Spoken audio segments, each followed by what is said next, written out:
So this is the sound that you'll hear. That's the sound I hear at 2 a.m. They get an alert on their phone. Hey, were you tracking that drone alert? We're spreading out, and there was a package on that drone. They would be tracking it in real time to see where that package would be dropped. They're dealing with this on a day-to-day basis, hundreds of times a year. The drone is taking off, starting to exit outside of our airspace, going back towards first. I was given a demo of how this maximum security prison in Columbia, South Carolina is trying to catch and stop drones from dropping contraband inside their gates. I'm gonna show you right here how they're dropping them.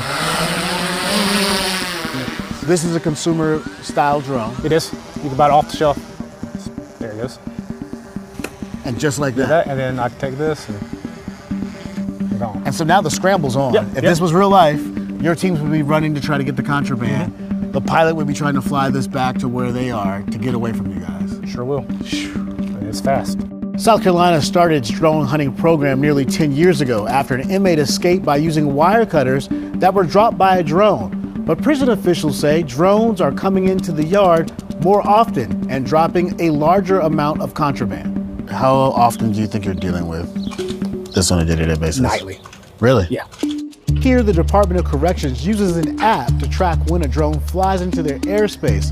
They're asking the federal government to allow them to stop cell phones from working anywhere on the property so inmates can't talk to anyone on the outside. This helps coordinate the whole effort. It does. That is the #1 thorn in our side are illegal cell phones. Without those, a lot of this stuff can't get coordinated.